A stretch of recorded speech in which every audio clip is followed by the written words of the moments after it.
Testing 1 2 3. Tak ada. Testing.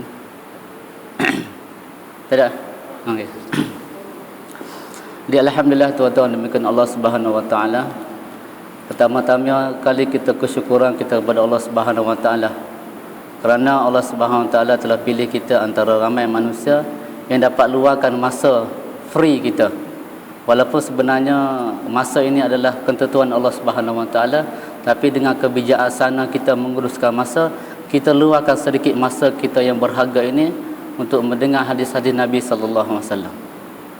Jadi tuan-tuan demikian Allah Subhanahu wa taala, dua perkataan sahaja yang dapat diradhi Allah Subhanahu wa taala, yang sebenar-benar perkataan. Pertama adalah Al-Quranul Karim. Perkataan Al-Quranul Karim adalah sebenar-benar perkataan, asdaqul kalam, sebenar-benar perkataan. Dan yang kedua adalah kata-kata Rasulullah, kalam Rasulullah ataupun hadis Rasulullah adalah sebenar-benar perkataan selepas Al-Quran. Kerana hadis Nabi sallallahu alaihi wasallam adalah datangnya daripada Allah Subhanahu wa taala. Maka dua perkataan ini ialah tuan-tuan, maka kita perlu luangkan masa kita untuk mencari atau mendengar perkataan-perkataan yang benar. Kerana setiap hari kita telah dihidangkan beberapa cerita yang keduniaan yang telah masuk dalam hati kita, yang telah masuk dalam pemikiran kita, menyebabkan kita membesar-besarkan makhluk. Kerana setiap hari kita dengar perkara-perkara yang makhluk, yang membesarkan makhluk, maka hati kita pun kagum dengan makhluk. Tengok satu benda yang ajaib di atas dunia pun kita rasa kagum dengan sesuatu. Kita tak relatekan dengan kuasa Allah Subhanahu wa taala. Jadi tuan-tuan kepada Allah Subhanahu wa taala, hadis yang ke-43 lepas Riyadhus Shalihin. Dan sebelum tu saya akan bawa beberapa ayat Al-Quran daripada surah Al-Insyiqaq. Kebetulan baca hadis Nabi, jumpa perkataan ayat ni, ayat mana Allah Subhanahu wa taala telah mengiktirafkan usaha kita apabila kita benar-benar berusaha untuk berjumpa dengan Allah Subhanahu wa taala. Surah Al-Insyiqaq ayat 6 sehingga 15. Dalam boleh rujuklah kalau Al-Quran. A'udzubillahi minasyaitonirrajim. Bismillahirrahmanirrahim. Ya ayyuhal insanu innaka kadihun ila rabbika kadhan famulaqih. Fa amma man utiya kitabahu biyaminih fasawfa yuhasabu hisaban yasira wa yanqalibu ila ahlihi masrura. Wa amma man utiya kitabahu wara'a zahrihi fasawfa yad'u subura wa yasla sa'ira innahu kana fi ahlihi masrura innahu dhanna an lan yahur bala inna rabbahu kana bihi basira. Sadaqallahul azim. Wahai manusia, ya ayyuhal insan, Allah Subhanahu wa taala berkata kepada Nabi sallallahu alaihi wasallam, khitabnya kepada Nabi tapi sebenarnya untuk umat Nabi Muhammad sallallahu alaihi wasallam, kita semua. Wahai manusia, ya ayyuhal insan, wahai manusia, innaka kadihun ila rabbika kadhan famulaqih. Sesungguhnya kamu ini sentiasa berusaha. Kadihun ni satu perbuatan berusaha dengan melakukan perkara-perkara yang baik. Ila rabbika kadhan, dengan sebenar-benar usaha untuk berjumpa dengan Allah Subhanahu wa taala, maka Allah Taala kata famulaqih, kamu akan dapat berjumpa dengan Allah. Kalau kamu berusaha untuk jumpa dengan Allah, insya-Allah kamu akan berjumpa dengan Allah. Jika berusaha di sini sepatutnya melakukan perkara-perkara yang baik. Ada dua perkara kadihun, satu lagi usaha untuk berjumpa dengan Allah tapi dalam keadaan yang tidak diredai Allah Subhanahu wa taala. Dalam keadaan kita yang jauh daripada Allah Subhanahu wa taala, tiba-tiba kita dijemput oleh Allah Subhanahu wa taala. Kita berjumpa juga dengan Allah Subhanahu wa taala dalam keadaan yang tidak diredai Allah Subhanahu wa taala. Ramai manusia yang lalai, yang ingatkan kehidupan dia ni kekal hingga dia lupa kepada Allah Subhanahu wa taala, maka dia lupa amalan-amalan yang Allah Subhanahu wa taala suruh. Dalam keadaan lupa itu tadi tuan-tuan, dia telah dijemput oleh Allah Subhanahu wa taala. Takdan sakaratul maut mai, takdan berjumpa dalam keadaan yang tidak sedia, maka insya-Allah dia akan jumpa dengan Allah Subhanahu wa taala. Allah Taala kata famulaqih, maka dia akan jumpa tapi dalam keadaan yang berbeza. Dan Allah Taala cerita pula dua golongan manusia yang akan berjumpa dengan Allah Subhanahu Wa Taala. Kita ni tuan-tuan akan berjumpa sama ada dalam keadaan baik atau tidak baik. Fa amma man utiya kitabahu biyaminih. Dan adapun sesiapa yang akan diberi kitab, buku amalannya, akan terima buku amalannya dengan tangan kanan. Maksudnya Allah Subhanahu Wa Taala bagi satu misal.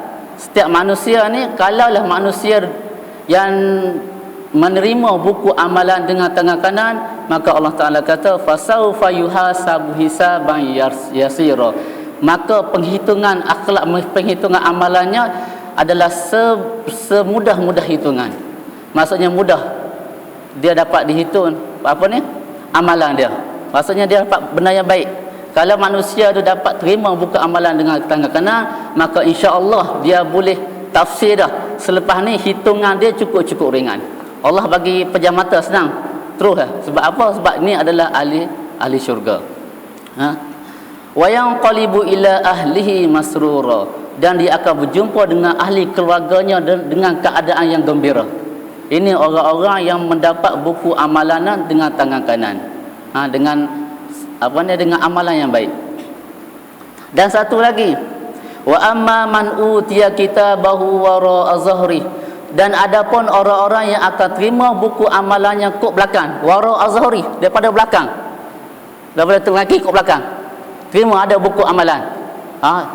Fasawfa yad'u subura, maka dia dah kata kepada sendiri dia, subura, celakalah aku hari ni.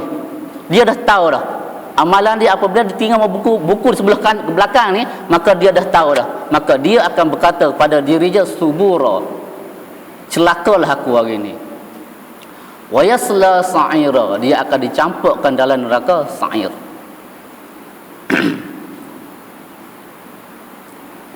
Sebab lepas tu Allah Ta'ala kata, innahu kana fi ahlihi masrura.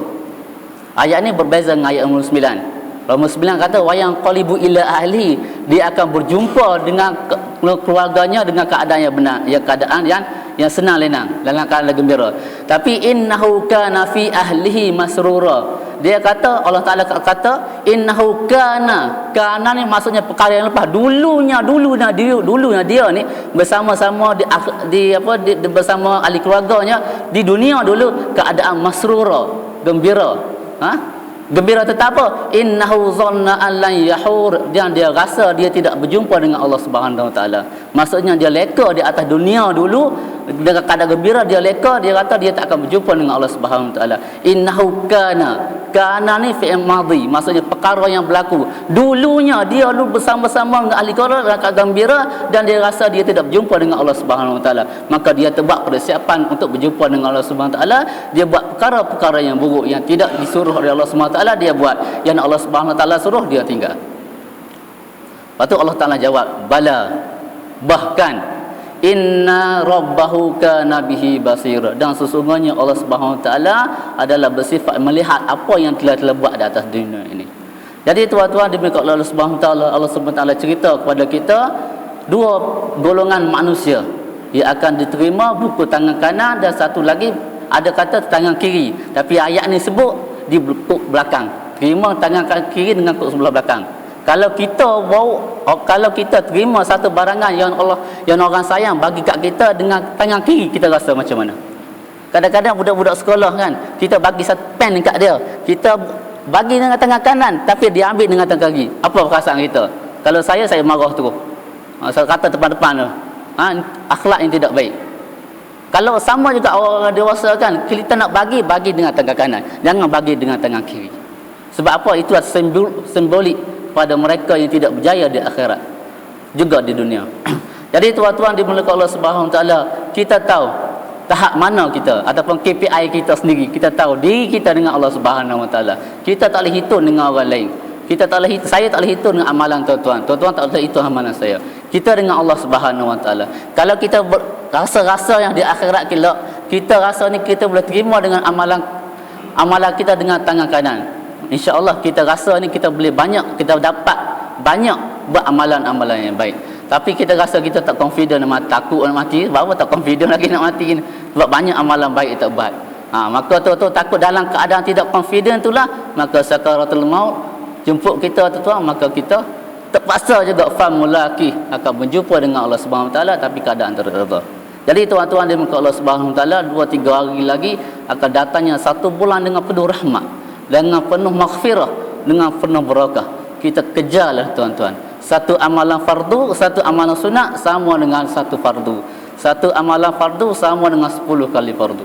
Kalau kita sembahyang zuhur tuan-tuan fardu, maka dia ganjarannya bersama dengan 10 kali fardu kita buat. Kalau 5 kali sembahyang tuan-tuan, bermakna kita dapat 50 kali sembahyang. Itu ganjaran di bulan puasa. Tak campur lagi kita dapat 24 atau 27, 25 kali ganjaran. Dan satu amalan sunat sama dengan satu fardu. Kita buat amalan sunat, sedekah sama dengan seolah-olah kita keluar zakat. Sebab apa? Itu ganjaran yang Allah Subhanahu Wa Taala beri. Tapi Allah Subhanahu Wa Taala telah tutupkan hijab manusia tuan-tuan, kita tidak nampak. Jadi tuan-tuan Allah Subhanahu Wa Taala, ini adalah ayat daripada surah An-Syiqaq. Kita baca dah ni ayat ni. Baca kalau ada tengah hafal dah. Tapi kita tak tahu apa makna di sebalik itu. Jadi hadis yang ke-43 daripada Anasin radhiyallahu anhu qala Rasulullah sallallahu alaihi wasallam, iza aradallahu bi'abdihi al-khaira ajjala lahu al-uqubatu fid dunya, wa iza arada bi'abdihi al-syarr amsaka anhu bi zambihi hatta yuwafa bihi yaumal qiyamah. Wa qala an-nabi sallallahu alaihi wasallam, inna 'izamil jazaa ma'a 'azamil bala, wa inna Allah ta'ala iza ahabba qauman ibtalahum, faman rada falahu rida, faman sakhata falahu sakhati. Rawahul Tirmizi wa qala hadis hasan. Hadis hasan. Hadis hasan ni kalau bahasa Melayu hadis comel. Martabatnya di bawah hadis sahih. Kalau ada hasan ni, dia akan terangkat menjadi hadis sahih jika ada hadis yang sama dengannya lebih kuat daripada hadis hasan. Ini ulumul hadis ni, kalau kita tak faham, kita baca hadis hasan ni hadis apa? Hadis comel. Apa dia hadis comel? Tak tahu, wallahu alam. Tapi kita baca insya-Allah hadis hasannya martabat dia adalah bawah pada hadis sahih dan di atas pada hadis dhaif. Hadis yang kuatlah yang boleh beramal dengannya. Maknanya tuan-tuan baca sendiri ya.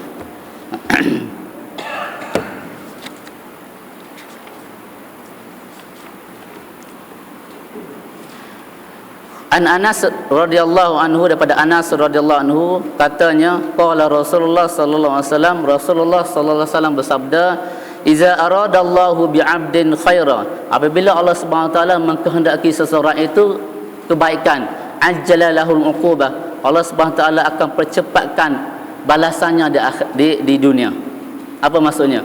Apabila kita buat dosa, Allah Subhanahu wa taala baik terus kifarah dosa kita di dunia. Sebab apa? Tak nak simpang kita di akhirat. Kalau kita buat dosa tu, kita sakit hati orang, Allah Taala sayang kat kita, kita buat dosa dengan orang tu, maka Allah Subhanahu taala bagi kafarah kita, sama ada kita demam ke, kita sakit ke, kita hilang sesuatu ke, itu sebenarnya kifarah dosa.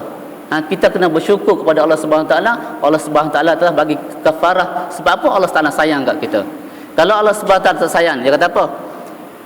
Wa iza aradallahu bi'abdi syarra, apabila Allah Subhanahu taala mengkehendaki seseorang itu dengan keburukan, amsaka anhu zambi, maka Allah Subhanahu taala akan biarkan dia dalam keadaan dosa tersebut, hatta yuwafiya bihi yaumal qiyamah, sehingga dia akan dibalas di akhirat kelak. Jadi tuan-tuan di muka Allah Subhanahu taala, apabila Allah Subhanahu taala sayang kat kita, kalau kita sakit, sebenarnya tuan-tuan Allah Taala sayang, bukannya Allah Subhanahu taala benci. Kita dalam keadaan sedih, hilang sesuatu yang kita sayang. Kita baca hadis sebelum ni, apabila seorang perempuan tu mati, anak dia mati, dia cukup sedih, dia menangis di tepi kubur, hingga Nabi datang kepada dia, Nabi tegur dia, dia tak irau. Dia kata, kamu pergi jauh, kamu ni tak sedih sebagaimana aku sedih. Dia halau Nabi, padahal dia tak kenal itu Nabi. Oleh kerana satu kesedihan yang cukup yang melanda diri dia, dia tak kenal siapa yang bagi nasihat kat dia, maka dia adalah halau Nabi, tak mau jumpa bercakap dengan Nabi. Sebab apa? Dia kata Nabi tidak merasai kesedihan sebagaimana dia rasa. Tuan-tuan demikian Allah Subhanahu wa taala, Allah Subhanahu wa taala akan beri kebaikan setiap apa yang kita dikenakan musibah. Kalau anak kita demam, anak kita sakit kepala semata-mata, itu adalah ujian Allah Subhanahu Wa Taala. Hinggakan kalau duri yang kecil, kita baca hadis yang ke-39 38 gitu kan, hinggakan duri yang kecil yang terkena pada kaki kita, kita rasa sakit, itu adalah kifarah pada Allah Subhanahu Wa Taala. Dan kita kena ingat, kifarah ini sebenarnya Allah Taala sayang kat saya, Allah Subhanahu Wa Taala sayang kat aku, Allah Subhanahu Wa Taala sayang kat kami sekeluarga ni. Mungkin kami telah buat satu salah pada orang, maka Allah kifarah dosa pada saya. Hari itu kita terkata buruk kat jiran kita, menyebabkan jiran kita sakit hati dengan kita. Tapi sakit dia terpedam dia, tak apalah, kata gitu, hang kaya, aku tak ada duit. Tapi dia macamlah, menyebabkan dia terasa. Maka tuan-tuan, Allah sayang kat kita, Allah kifarahkan dosa dengan cubaan yang setimpal dengan kita. Mungkin kita sakit, mungkin kita demam, mungkin kita apa, teman, itu adalah kifarah Allah Subhanahu Wa Taala. Tetapi apabila Allah Subhanahu Wa Taala tak sayang kepada satu orang tu, Allah Subhanahu Wa Taala tak sayang, Allah SWT akan biarkan dia dalam keadaan dosa. Dia buat maksiat, dia buat dosa, dia menganiaya orang lain, tapi rezeki dia melimpah ruah. Lagi banyak dia buat dosa, lagi banyak dia berjudi, lagi banyak dia dapat harta. Kita pun heran, sedangkan Allah SWT kata tak bagi keberkatan pada harta yang tidak berkat, tapi kita tengok kehidupan dia senang. Sebab apa? Sebab kesenangan dia tuan-tuan sebenarnya merupakan satu alasan yang Allah SWT azab di akhirat kelak. Kalau kita tiba-tiba mati saja tuan-tuan, tak ada sakit, tak ada apa, mati, itu Allah bersifat zalim. Sebab apa? Sebab untuk menyebabkan sesuatu mesti ada asbab, mesti ada sebab. Pening ke? Ada orang mati. Sakit perut? Ada orang mati. Sebab apa tuan-tuan? Ini merupakan satu alasan yang disediakan di akhirat kelak. Jadi tuan-tuan ikhwan Allah Subhanahu Wa Taala, dan Rasulullah sallallahu alaihi wasallam bersabda, sesungguhnya inna 'izamal jazai ma'al 'izamil bala. Sesungguhnya besarnya pahala itu bersamanya besar pahala suatu ujian. Lagi besar ujian, lagi besar pahala. Lagi kuat sakit, lagi teruk sakit, lagi banyak pahala berbanding dengan orang lain. Orang lain sakit sikit lah, tapi kita sakit banyak tuan-tuan. Tapi kita sakit teruk, sebenarnya pahala kita tu lebih daripada orang lain. Allah Ta'ala sayang kat kita, nak bagi pahala pada kita. Kita kekurangan makanan tuan-tuan, dalam satu hari kita tak makan, tak ada duit nak beli makanan, nak minta, malu dengan jiran tengok rumah kita besar sangat, kereta besar sangat tapi kita keadaan pada masa tu, ketika tu Allah Ta'ala tak bagi rezeki pada kita, kita keadaan lapar. Sebenarnya tuan-tuan, itu adalah ujian kepada kita, dan ujian itu Allah SWT sediakan pahala di akhirat kelak. Dan kita jangan risau tuan-tuan. Sebab tu dalam Islam ni tuan, apa yang baik, apa yang kita dapat baik, alhamdulillah. Apa yang kita dapat baik, kita sabar. Kerana sabar itu ada satu ganjaran yang Allah Taala sediakan.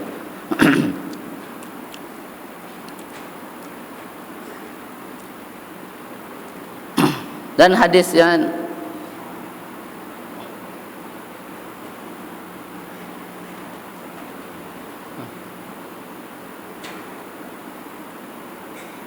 satu hadis ke-44, lupa saya tulis, itu hadis ke-45 lah. Saya baca daripada Anas radhiyallahu anhu, kana ibnu li Abi Talhah. Anas kata, Abi Talhah ni ada seorang anak. Siapa Abi Talhah ni? Abi Talhah ni pak Anas lah.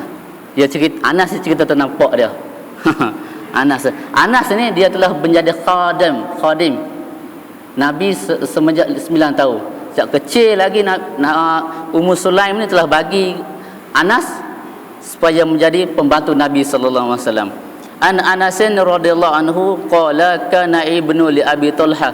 Abi Talhah ni ada seorang anak, dan anak dia sekarang tu yashtaki, demam. Fa kharaja Abu Talhah, maka Abu Talhah pun pada saat anak dia demam tu, dia keluar berjumpa dengan Nabi sallallahu alaihi wasallam. Dua tengah-tengah berjumpa Nabi tu, faqubidal sabiyyu, maka anak dia mati. Abu Talhah tadi. Falamma raja'a Abu Talhah faqala, apabila kembali ke Abu Talhah pada rumahnya, maka Abu Talhah kata, ma fa'ala ibni, apa yang anak kita sedang buat sekarang? Maka qalat Ummu Sulaim, maka Ummu Sulaim kata, Ummu Sulaim ni ibu kepada Anas, isteri kepada Talhah. Wahya Ummu Sabi, wa huwa askanu makana. Dia kata anak kita ni tidur lena lah. Padahal tak tahu anak dia mati. Dia tak cerita kat laki dia, kat Abu Talha anak dia mati. Dia kata anak kita lena. Faqarrabat ilahil aisha fata'asha. Maka dia pun dah prepare makanan untuk makan malam. Dia tak bagi tahu lagi kat Abu Talha. Abu Talha balik lapak. Tak cerita lagi, buat makanan dulu. Lepas makan tuan-tuan, kenyang, summa asaba minha. Maka dia pun jimuk dengan isteri dia. Asaba minha ni jimuk atau bersama dengan isteri dia. Falamma faghara, apabila selesai, maka bini kata, waru sabiyu, kubumikanlah anak kita. Terkejut dia. Tadi tanya anak dia macam mana, anak dia sihat, tapi sekarang dia lepas dia bersama isteri dia pada rehat, maka dia tanya balik. Berarti isteri yang berkata kat dia, kita kebumikanlah anak kita. Maka dia marah. Dalam keadaan marah tu, falamma asbaha, apabila waktu subuh, Abu Talha pun berjumpa dengan Nabi sallallahu alaihi wasallam, fa akhbarahu. Maka Abu Talha cerita pada Nabi apa yang berlaku pada malam tu. Faqala, maka Nabi tanya, a'arsyartumul laila, adakah kamu bersama semalam? Nabi tak tanya, Nabi dengar cerita, Nabi tak tanya dia, tak kata apa lagi. Tentang anak dia, tanya perbuatan dia semalam. Kamu bersama dengan isteri kamu ke semalam? Qala na'am. Abu Talha kata, betul, aku bersama dengan isteriku. Lepas tu Nabi kata, Allahumma barik lahuma fi lailatiha. Moga-moga, mudah-mudahan Allah SWT berkati kamu, dua-dua kamunya pada malam tu. Fawaladat ghulaman. Maka dengan asbab dia bersama dengan isteri dia tu, maka Allah SWT ganti dengan anak yang baru. Anak tu malam tu mati kan? Mati, lepas tu dia bersama, dan dengan asbab dia bersama tu Allah SWT ganti dengan anak yang baru. Faqala li Abu Talha, maka apabila dia dapat anak baru ni, dan anak yang baru dia ada satu kisah yang menarik yang ada dalam Sahih Bukhari, yang mana hadis tentang larangan membawa gambar ke dalam rumah ataupun membawa anjing masuk dalam rumah, malaikat tidak masuk ke dalam rumah. Anak ni lah yang meriwayat, kerana anak ni lah yang membawa anak anjing masuk, maka wahyu turun pada Nabi sallallahu alaihi wasallam. Nama dia Unais, duduk dekat dengan Nabi. Anak dia mati, dan anak ni dia tak bagi tahu nama apa. Kemudian dia bersama dengan isteri dia. Apabila bersama isteri dia, dia dapat anak yang baru. Anak tu bernama Unais. Dan anak Unais ni lah yang menyebabkan satu perbuatan dia bawa anjing masuk ke dalam rumah Nabi sallallahu alaihi wasallam, dan wahyu tak boleh masuk. Nabi tengok Jibril duduk kat luar rumah, tak boleh masuk. Nabi pun tunggu, Jibril tak mau masuk. Nabi pergi jumpa dengan Jibril, apa yang menghalangkan kamu daripada kamu masuk kepada rumahku? Jibril kata, ada satu seekor anak anjing yang masuk dalam rumah. Lepas tu apabila Nabi cari, Nabi dapati Unais yang bawa masuk, maka lepas tu Nabi minta Unais keluar, barulah Jibril masuk. Satu hadis dalil yang menunjukkan ulama ijtihad pada hadis, sama ada anjing ke atau gambar-gambar yang menyebabkan tertahannya rahmat masuk ke dalam rumah kita. Kerana budak ni lah, kerana budak ni Allah SWT ganti bayi ataupun kanak-kanak yang lebih baik daripada anak yang sebelum tu. Faqalat li, maka berkata Abu Talha kepada aku, kepada Anas tadi, kepada anak dia, ahmilhu hatta ta'tiya bihi Nabi sallallahu alaihi wasallam. Kamu bawa anak kamu, adik kamu lah, kamu bawa anak ini kepada jumpa dengan Nabi sallallahu alaihi wasallam. Fa'ata bihi Nabi sallallahu alaihi wasallam. Maka Anas ini bawa pada Nabi sallallahu alaihi wasallam. Kemudian pak dia ada Abu Talha datang selepas itu. Wa ba'asa bitamaratin dengan berapa buah tamar. Anas terbawa. Fa akhazan Nabi sallallahu alaihi wasallam, maka Nabi bawa, Nabi ambil kanak-kanak tadi, anak Abu Talha tadi yang baru tadi. Nabi kata, amahu syai'un, kamu bawa sesuatu tak bersama-sama dia? Maka Anas kata, na'am. Apa dia? Buah tamar. Maka Nabi kata, Anas kita, fa akhazah Nabi sallallahu alaihi wasallam, maka Nabi ambil buah tamar tadi dan Nabi kunyah. Fa ghamadha, Nabi kunyah, thumma akhazaha, maka Nabi pun ambil letak dalam mulut dia. Faja'ala fiha fi sabi. Nabi pun kunyah-kunyah, kami membubuh dalam mulut dia. Kerana Nabi pun letak atas langit, ataupun kita panggil tahnik. Tahnik adalah hadis. Summa hannakahu, kemudian Nabi tahnikkan bayi itu, wasammahu, Nabi namakan dia dengan Abdullah. Muttafaqun alaih. Jadi tuan-tuan dimuka Allah Subhanahu wa taala. Sebab itulah dalam Muhammad Salih Utsaimin dia sebut antara kelebihan hadis ni, dia menyebut kelebihan buah tamar itu sendiri. Kenapa tak guna buah-buah lain untuk tahnik? Sebab Nabi sallallahu alaihi wasallam buat, dan perbuatan Nabi sallallahu alaihi wasallam adalah wahyu daripada Allah Subhanahu wa taala. Kita ganti, kalau boleh ada ganti dengan benda lain, manisan yang lain selain daripada buah tamar. Tak boleh. Sebab itulah kita kata buah tamar tak ada rasa. Tak mahal pun, ada lagi buah yang lebih mahal. Kenapa tak guna? Jadi tuan-tuan yang Allah Subhanahu wa taala, buah tamar ni ada satu keistimewaan yang kita rasa kita pandang remeh. Dan Nabi sallallahu alaihi wasallam dalam berpuasa, Nabi akan buka dulu dengan sama ada rutab ataupun buah tamar, barulah air dan manisan-manisan yang lain. Itu kelebihan. Dan yang kedua lagi tuan-tuan, Abdullah Saimin sebut nama yang Nabi sallallahu alaihi wasallam suka adalah Abdullah ataupun Abdul Rahman. Dua nama yang Nabi, kalau Nabi bagi nama, Nabi akan letak Abdullah atau Abdul Rahman. Sebab masa Nabi ramai nama Abdullah. Periwayat hadis Nabi pun ada 4 orang Abdullah, semua Abdullah. Nama yang Nabi suka yang untuk letakkan kepada bayi, Abdullah atau Abdul Rahman. Jadi itu adalah riwayat. Dan dalam riwayat Bukhari, wa qala Ibnu Uyainah fa qala rajulun minal ansar. Ibnu Uyainah ni berkata, maka orang-orang Ansar tu duk cerita, fara'aitu laha tis'ata auladin kulluhum qad qara'ul Quran. Aku tengok 9 orang anak daripada Abdullah tadi, semuanya 9 orang ni bertanggungjawab membaca Al-Quran. Maksudnya dia adalah hafiz Al-Quran. Berkat apa yang Nabi buat kepada Abdullah bayi tadi, apa yang kesan dia kepada generasi yang akan datang. Nabi buat satu benda tu tuan untuk generasi yang akan datang.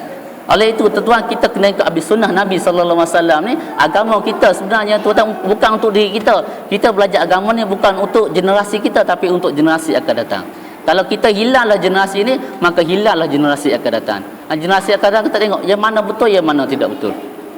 Sebab apa tuan-tuan? Kita tak lupa, kita dah tak belajar agama, maka generasi akan tak akan datang. Kata tahu, kita yang tak amal sunnah, tak tahu beza antara sunnah ke punah, generasi akan tak akan tahu lah. Sebab generasi kita dah generasi semasa yang mengamalkan sunnah, yang menyapa agama, maka untuk kepentingan generasi akan datang. Nabi sallallahu alaihi wasallam ni tuan-tuan, dia buat untuk bayi ni, bayi anak pada Abu Talha, adik kepada Anas. Tapi riwayat lain kata anak 9 anak daripada Abu Talha ni, Abu Talha anak 9 orang, 9 ni bertanggungjawab menjaga Al-Quran ataupun sunnah Nabi sallallahu alaihi wasallam. Hebatnya perbuatan sunnah tuan-tuan, di sebalik sunnah. Dalam riwayat Muslim dia cerita lagi, dalam Muslim cerita macam lain sikit. Apabila matinya anak Abu Talha, maka Ibnu Sulaim kata, ini riwayat Muslim, maka faqalat li ahliha, maka isteri Abu Talha ni kata, la tuhaddisu Abu Talha bi ibnihi hatta akunu ana uhaddisuhu. Janganlah kamu cerita kepada Abu Talha ni tentang anak kita, anak kami mati, sehingga aku sendiri bagi tahu kepada Abu Talha anak saya yang mati. Dia tak nak bagi tahu, dia tak suruh anggota lain keluarga bagi tahu kepada Abu Talha bahawa biar dia sendiri, biar isteri dia sebagai isteri dia bagi tahu kepada Abu Talha. Faja'at faqarabat bil asya, maka apabila dia tak cerita tadi, apabila balik pada rumah, maka dia pun sediakan makanan. Dia tak bagi tahu lagi, dia sediakan makanan kepada Abu Talha. Maka Abu Talha pun makan, fa'akala wa syariba, makan dan minum. Summa tanassa'at lahu ahsana ma kanat tasannu'a qabla zalika. Maka Ibnu Sulaim berhiaslah diri dia, yang mana dia rasa dia tak secantik sebelum tu. Dia hias diri dia memang lawa selain pada malam tu. Maksudnya malam lain tak lawa, tapi malam ni dia memang lawa sungguh. Hingga kan Abu Talha ni tertarik. Fawaqa'a biha, maka dia Abu Talha pun bersama dengan isteri dia pada malam tu. Falamma,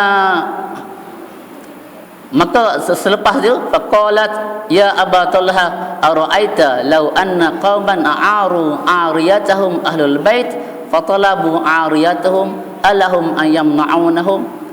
Dia tanya, apa pendapat engkau Abu Talha jika satu kaum tu meminjam benda daripada engkau dan satu ketika dia minta balik pada kita, adakah alahum, adakah kita ni boleh menahan menegah daripadanya? Maka Talha kata tak boleh, kita kena bagi balik apa yang mereka pinjam. Lepas tu dia kata begitu juga dengan anak kita. Anak kita ni dipinjam Allah Subhanahu Wa Taala dan dia Allah Taala ambil balik. Dengar kata tu marah. Faghadiba. Abu Talha ni marah sungguh. Maka dia kata taraktini hatta iza talattuhat summa akhbartani bi ibni. Dah jadi macam ni baru hang bagi tahu kat aku. Aku bersama dengan kau dan aku tak mandi junub lagi, tak mandi hadas lagi, dan keadaan macam ni baru hang bagi tahu cerita anak kita telah mati. Dia marah. Maka dia berjumpa Nabi sallallahu alaihi wasallam, dia cerita Nabi. Maka apa yang Nabi kata? Nabi kata, Nabi doa, barakallahu fi ghabiril lailatikuma. Moga Allah Subhanahu taala bagi keberkatan pada kamu kedua kamu pada malam tersebut. Ini doa Allah Subhanahu wa taala. Ini doa Nabi sallallahu alaihi wasallam. Maka qalat fahamalat, maka dengan asbab tadi Allah, maka dia mengandung. Wa kana Rasulullah sallallahu alaihi wasallam fi safarin wa hiya ma'ahu. Apabila bersama dengan Rasulullah dalam satu musafir dan Abu dan Ibnu Sulaim ini bersama Nabi, dalam keadaan masa tu dia tenang dah nak bersalin. Wa kana Rasulullah iza atal Madinah min safarin la yatrukuha turukan fadanu il Madinah. Apabila Nabi dalam satu perjalanan, dia tak boleh meneruskan perjalanan. Sebab apa? Sebab bayi dia nak keluar. Bayi nak keluar, maka dia tertinggal di Madinah. Maka Nabi sallallahu alaihi wasallam tinggal. Masa dia kekal di Madinah. Nabi sallallahu alaihi wasallam pergi musafir.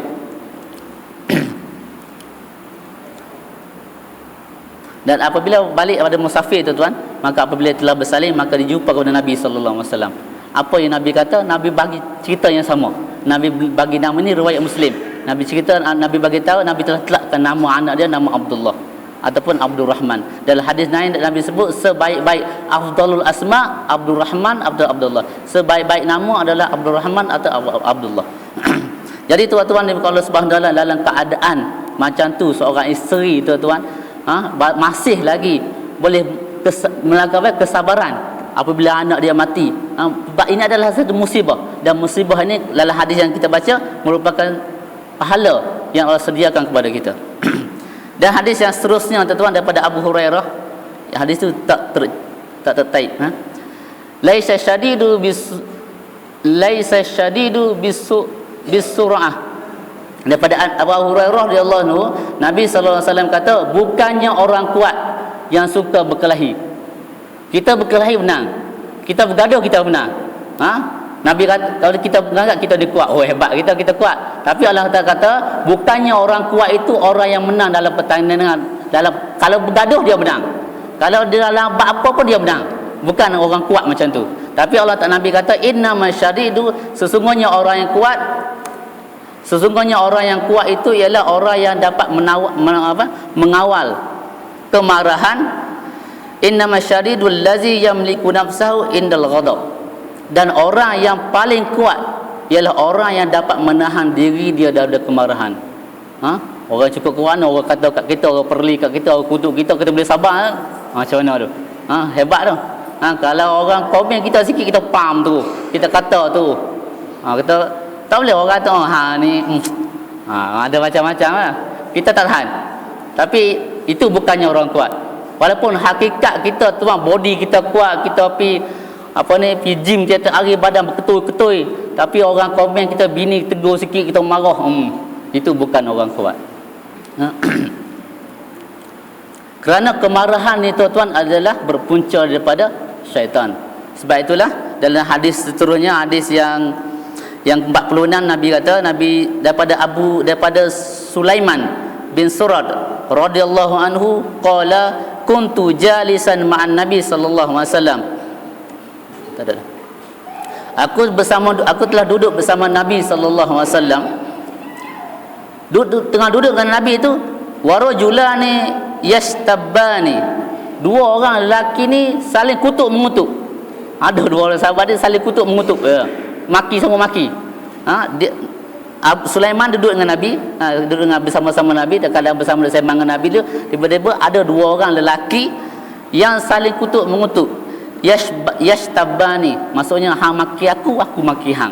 Lepas tu wa ahadahuma, dan Sulaiman cerita keadaan mereka bermaki-makian tu, dan salah satu daripada mereka tu qadis marra wajhu, salah seorang daripada mereka ni muka ni cukup merah, marah sangat, kadang cukup marah.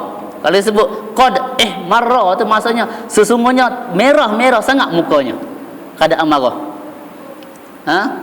Wan tafakhat audajuhu, keadaan marah tadi, keadaan dia marah, dia nampak tengok yang salah seorang daripada mereka dia marah ni, hingga kan dia marah ni, dia keluar, dia bertekai keluar orang ni. Orang apa dia tak panggil? Orang tekuk dia bertekak hingga keluar ni.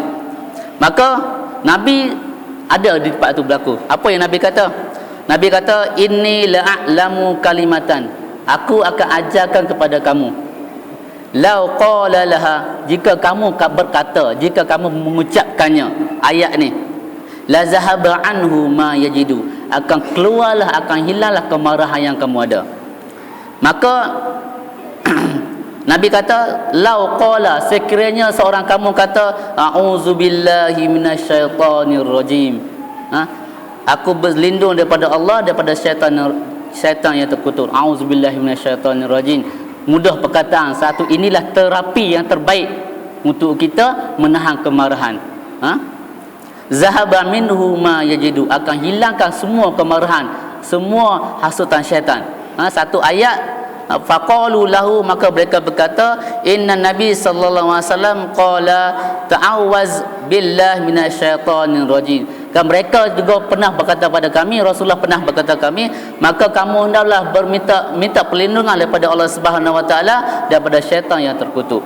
Jadi tuan-tuan dan Allah Subhanahu wa taala satu kalimah, auzubillahi minasyaitonir rajim. Dalam keadaan kita marah tu, kita bertekak ni, kita sebut auzubillahi minasyaitonir rajim. Mudah-mudahan dua orang tu berhenti bertekak tu.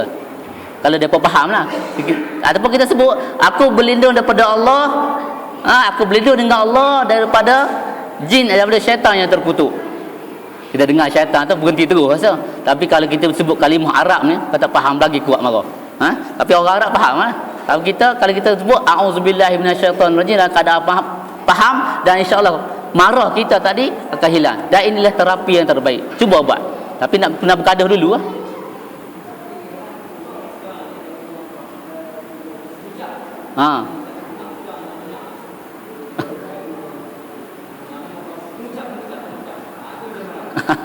Tak ada sama ke orang mati kan, orang kata sedekah al-Fatihah, mana ada sedekah al-Fatihah, kita kena doakan ke kematian, tak ada. Oleh kerana kita terbiasa dengan keadaan macam tu, kita terbiasa. Sepatutnya apabila kita marah, Nabi ajar dalam satu hadis, dan apabila kita keadaan marah, masa tu kita berdiri, maka kita kena duduk nak hilangkan marah, bukannya naik atas kursi nak lari marah. Apabila kita keadaan marah, pada masa tu kita marah, cukup marah, kita duduk dan kita pergi ambil sembahyang, marah akan hilang. Itu sunnah Nabi sallallahu alaihi wasallam. Mengucap ke mana? Mengucap lah, tiba-tiba mengucap pula tahu. Sama. Kita salah? Tak ada mengucap mana? Ada mengucap nak mati. Qulu la ilaha illallah tuflihum. Hendaklah kamu ucap kalimah la ilaha illallah, kamu akan berjaya. Ini untuk mati. Untuk mengucap. Sebab apa kita nak sepatutnya kita mengucap a'udzubillahi minasyaitonir rajim. Kita minta perlindungan daripada syaitan.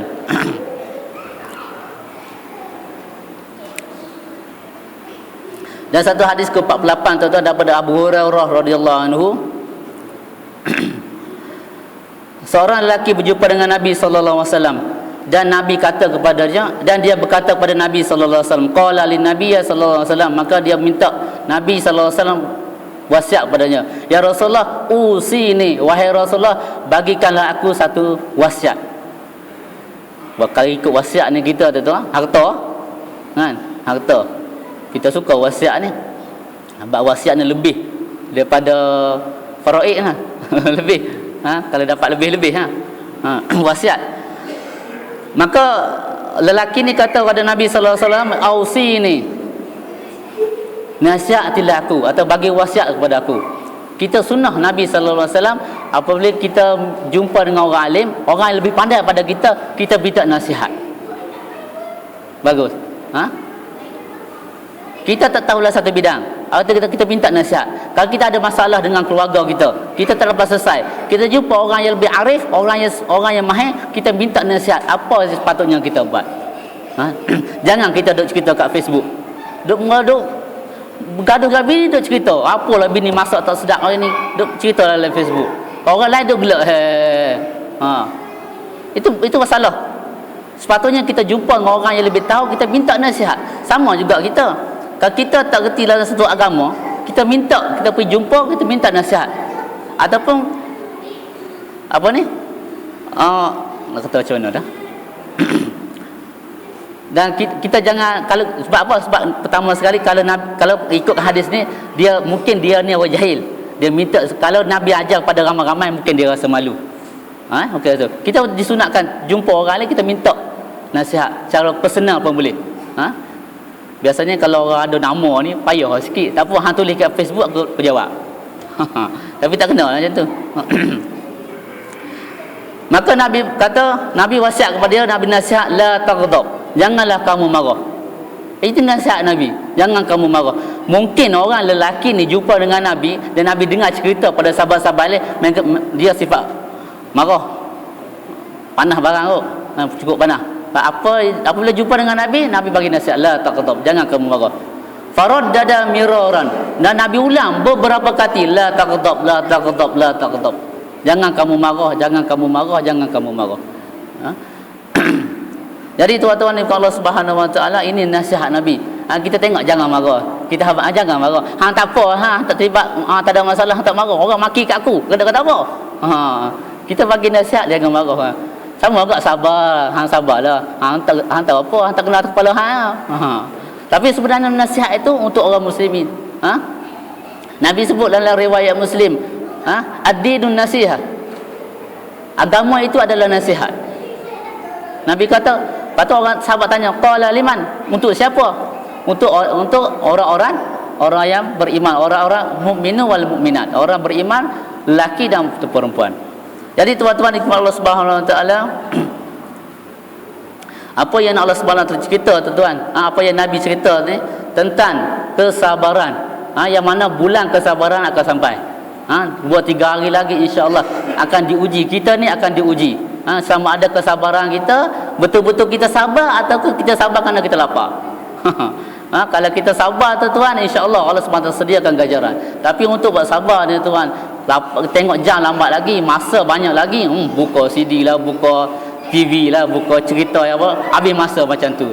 Sedangkan masa yang sepatutnya tuan-tuan kita baca Al-Quran, Nabi kata, kalau satu apa ni, la aqulu alif lam mim harfun, aku tidak kata alif lam mim ni satu haraf, tetapi alif satu huruf, mim lam satu huruf, dan mim satu huruf. Dan setiap satu huruf ni ada 10 hasanat. Jadi alif lam mim kita sebut alam tara kaifa tuan, dalam bulan puasa lagi banyak. Kalau dah kita baca Al-Quran, satu huruf ni ada 10. Kalau alif alam tara kaifa tu ada lebih kurang berapa, 56 lah. Maka 560 kita dapat pahala.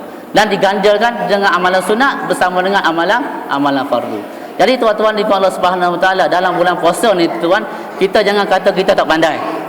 Kita pandai sikit, kita baca Quran sikit. Kita pandai tak jangan kata saya ni Quran tak habis, tak baca betapa Quran tak habis. Rugilah tuan-tuan. Kita adalah kepakaran mana, kita gunalah kepakaran kita tu untuk agama Allah Subhanahu Wa Taala. Kalau saudara Anas ni dia berkaitan dengan apa dia, dengan streaming apa, dia pakar macam tu, tapi dia buat untuk kerana agama. Dia tayar, bukan dia upload benda-benda tak elok, upload ceramah-ceramah. Hingga orang boleh mengambil manfaat, maka insya-Allah Allah Taala bagi keberkatan. Kita kalau kita tak reti dalam bidang lain, imam pun tak reti, takkan makmum tak reti kot, makmum kena reti kan, imam pun tak reti, Quran pun tak reti, tapi kita ada benda sikit yang kita reti, kita gunalah kepakaran kita sikit itu untuk agama Allah Subhanahu Wa Taala. Kita pandai cat kita bahagian cat masjid. Kalau ada keperluan cat masjid ni, kita tunjukkan diri kita, saya boleh untuk khidmat, untuk cat masjid atau apa. Kita pandai batu lah. Sebab apa? Masjid atau surau ni ada kaitan dengan Allah Subhanahu Wa Taala, agama Allah Subhanahu Wa Taala. Kita reti dalam bahagian masakan saja. Kita boleh duduk kat dapur buat makanan kat orang boleh. Kalau buat mengaji saya tak reti. Kita guna kebaikan itu untuk orang ramai. Jadi tuan-tuan ni, Allah Subhanahu Wa Taala, kita jangan rasa kita ni rendah diri, kita ni tak ada apa-apa. Sebenarnya Allah Subhanahu Wa Taala adalah cipta yang terbaiklah untuk kita. Kita tahap tu, maka Allah Taala nak tengok di mana kita guna kebaikan kita tu, tuan-tuan, untuk agama Allah Subhanahu Wa Taala. Kita reti azan ya, kita azan ya. Memang kita expert lah azan. Kita subuh boleh bangun awal, kita main azan, kita azan. Jadi imam saya tak reti, kita bagi ke orang lain. Kita guna sesuatu yang kita pandai itu untuk agama Allah Subhanahu Wa Taala. Jadi mudah-mudahan tuan-tuan, saya doakan kita sama-sama tuan-tuan supaya Allah Subhanahu Wa Taala panjangkan umur kita untuk jumpa dengan Ramadan.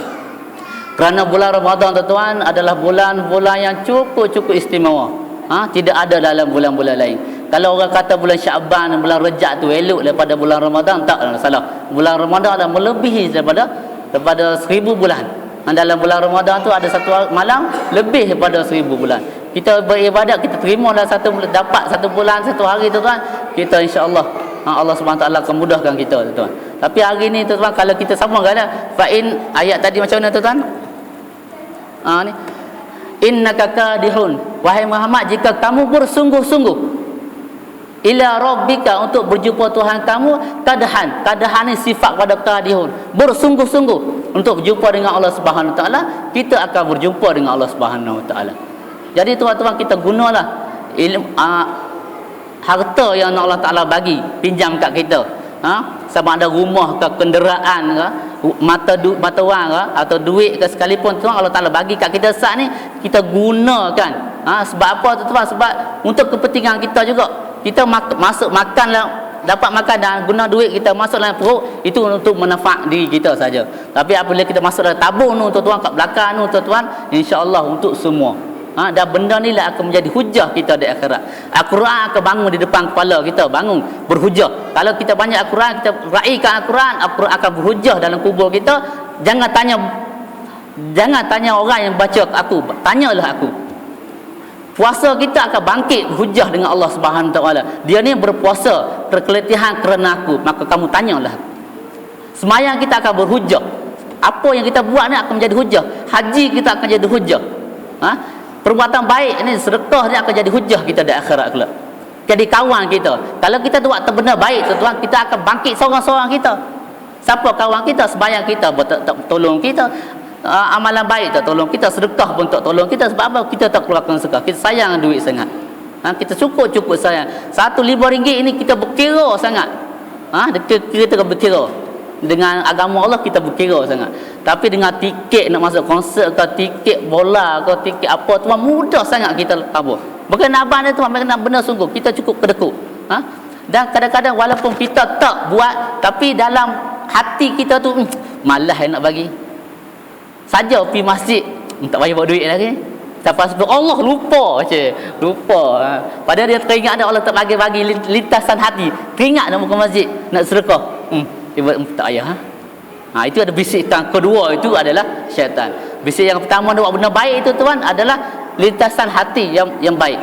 Lintasan yang kedua itu tuan adalah bisikan syaitan. Jadi tuan-tuan di kepada Subhanahu Taala, kita ambil kesempatan. Dan saya haraplah dan saya yakin masjid surau kita akan penuh. Kita akan penuh dan kita akan bawa anak-anak kita bersama. Jadi kita tahu anak kita. Kita tahu anak kita, orang lain tak tahu anak saya perangai macam mana. Kita tak tahu anak kita, kita rasa anak kita ni boleh mengganggukan jemaah, kita bernasihat kat dia. Jangan orang lain tolong nasihat. Sebab apa? Kita akan terasa. Kita nasihat awal-awal. Mai surau boleh, jangan kacau orang. Setakat nak buat bising tu tak ada masalah lah. Budak biasa lah bising. Tapi dia lari ke depan, pusing belakang, mengganggu imam mana, tu tak boleh lah. Tak boleh lah. Duduk lari depan kan. Kalau ada orang yang pakai cermin mata, dia letak cermin mata kat tempat sejadah, tiba-tiba budak lalu melintas pecah sama. Terpijak pecah. Pecah tak apa, cermin mata takut kena kaki dia pula. Habis bawa darah. Tak mahu tak. Kita dengan anak kita tahu. Anak saya tahu. Kalau anak saya mai saya buat bisnes, buat yang tak sepatutnya, bagi bawa ni siap-siap. Bukan kita larang dia tak mai. Jangan kita larang, dan saya tak ada niat jangan bawa anak-anak, tak boleh. Kita kena bawa untuk ajar kita, dan kita tahu anak kita macam mana. Kalau anak kita boleh kita boleh bagi tahu nasihat, dia boleh dengar, bawa dia insya-Allah. Dan keadaan bising kat belakang tu dalam masa tak mengganggu, sangat bising. Kan? Orang berjihad bukan keadaan bising, mati. Kita setakat bising hinggakan khusyuk, hilang khusyuk. Ustaz, bising sangatlah budak kat belakang tak khusyuk kami sembahyang. Amboi. Dalam peperangan lagi bising. Tapi setakat bising itu tak masalah. Tapi mengganggukan jemaah, duk lari depan belakang ni tuan-tuan, itu masalah. Kita dengan anak kita tahu, kita nasihat.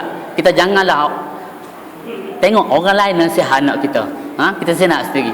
Saya bukannya larang anak tak bawa anak tuan-tuan ke surau, bawa lah. Saya suka bawa anak-anak dan saya buat jaga bawa anak. Tapi apabila satu tahap yang boleh mengganggu jemaah, yang boleh mengganggu, bukan dari segi bising, dari segi perbuatan mereka tu, saya nampak lari depan lah. Dan jemaah dan bulan puasa ni mesti ramai, dan kita berhati-hatilah. Kita nak keadaan ibadah yang baik, ibadah yang sempurna, ibadah yang rasa tak mengganggu. Jadi mudah-mudahan, dan saya kalau ada anak kita yang besar-besar tu, bawa juga. Jangan anak yang kecil-kecil, bawa yang 15 tahun. Kita sekarang ni gap umur kita 30, 40, 50. Walaupun yang bawah sekali sekolah rendah, yang menengah ni pergi mana tak tahu. Yang menengah ni pergi mana tak tahu. Yang 15 tahun mana tak ada ni, pergi mana tak tahu. Agak-agak masjid fahim tak? Yang itu kita minta pergi masjid fahim. Tak apa dah, kita sangka baik. Tapi kita kena fikirlah tuan-tuan sesuatu. Sekolah menengah ni pergi mana? Ramai ni. Kita tengok pada bola tu ramai. Tapi di surau-surau tak ada. Kita kekurangan, gap dari situ. Mudah-mudahan tuan-tuan, dan kita sediakan anak-anak kita tuan untuk datang ke surau insya-Allah selalu. Sebab apa? Sebab rahmat akan turun di masjid. Rahmat akan diturun di masjid, dan apabila masjid di surau dan kita datang ke masjid, ke surau, dia membawa rahmat daripada masjid ke rumah kita. Ke rumah kita. Kalau kita tidak ada talian hayat dengan masjid, macam mana rahmat nak sampai kat rumah kita? Sejak rahmat ni pertama akan turun di masjid-masjid yang besar, Masjid Haram, masjid di Palestin, 3 masjid yang besar, kemudian bertebaran di masjid-masjid seluruh alam. Dan daripada masjid inilah apabila kita datang ke surau, bermakna kita bawa rahmat daripada masjid ke rumah kita. Dan Nabi kata bersaksilah dengan iman mereka yang selalu berulang alik daripada rumah ke masjid. Maksudnya orang datang ke masjid itu orang beriman. Jangan kita orang datang masjid tu saja main puasa main, tak puasa tak main. Jangan kata macam tu. Dia niat dan dia datang ke surau itu bermakna dia telah beriman kepada Allah Subhanahu Wa Taala. Dan hadis Nabi kata sebut tadi, berimanlah, bersaksilah iman orang yang selalu berulang alik ke rumah ke masjid. Maknanya dia dah beriman. Dan kalau kita judge orang tu, dia tu main mana nak makan more tu. Habis. Jangan tuan-tuan, kita jauh. Kita buang sifat-sifat dia. Mudah-mudahan Allah Subhanahu Wa Taala bagi kita tuan-tuan satu taufik dan hidayah lah. Allah Subhanahu Wa Taala supaya kita ni dapat menunaikan apa yang Allah Subhanahu Wa Taala suruh, dan Allah meninggalkan yang Allah Subhanahu Wa Taala larang. Dan apa yang baik ni pada Allah Subhanahu Wa Taala tuan-tuan, apa yang terbaik itu daripada kelemahan saya sendirilah. Dan mungkin bulan puasa ni kita, dan saya difahamkan setiap puasa ni, setiap hari malam kita ada tazkirah, kita ada tadarus. Kita minta lah semua ahli Korea ni kemai, walaupun dalam keadaan letih, balik pukul 11 lah, sudah pukul 12 sudah masjid, nak bangun bangkit balik pukul 4.30, letih, keadaan letih, cukup letih, memang cukup letih, tapi kesabaran dalam bulan puasa tuan, Allah SWT sedia ganjarannya di akhirat. Bukan saya kata tuan, dalam hadis banyak lah, hadis kita baca ni tentang kesabaran. Jadi tuan-tuan diberkati Allah SWT. Wassalamualaikum warahmatullahi taala wabarakatuh.